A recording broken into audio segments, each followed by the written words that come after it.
To be honest, I have to say that my class developing teacher was very important to me. I never forget when she helped me understand how to build complex sentences clearly, which improved my writing a lot. In addition, she was very patient and always gave detailed feedback on my essays. For example, she showed me how to connect ideas smoothly using different clauses, which made my writing more interesting.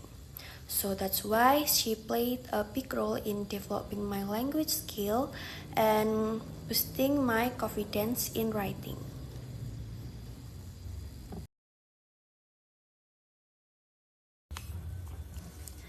The announcement states that the university will stop providing its own bus service and instead give students a $50 public transportation pass each semester. The woman in the conversation disagreed with this policy. She starts off by saying that the plan won't really help students interact more with the city residents, as the university claims. According to her, $50 is not much money and would probably only cover about a month of transportation. Secondly, she explained that since most students can afford to pay more for public transportation, they will probably end up walking everywhere instead.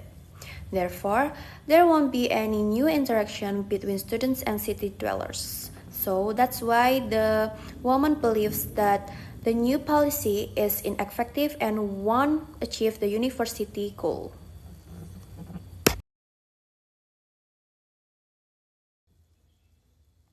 The lecture is about how pictographs developed into modern writing systems, which is related to the reading passage that explains how simple drawings eventually came to represent abstract ideas and sounds.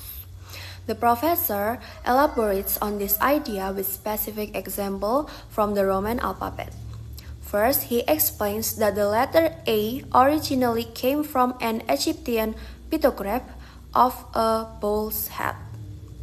The professor goes on to say that the letter E also came from a pictograph, a stick figure of a person praying.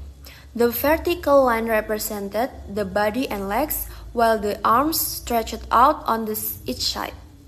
So to sum up, the professor shows that our modern letters actually evolved from ancient pictographs, which became simpler and more abstract over time.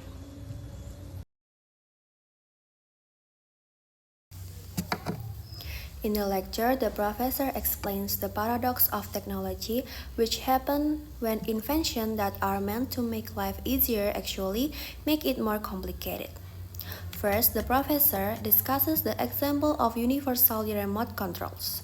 These were meant to simplify things, but people spend hours setting them up and still forget how to use them. So instead of making life easier, the universal remote actually creates more confusion. Secondly, the professor describes cell phones. They've become smaller and more portable, which should make them more convenient. But because the buttons are now so tiny, many people have trouble pressing the right ones and often dial wrong numbers by mistake. In conclusion, the professor shows that the new technologies can complicate life instead of simplifying it.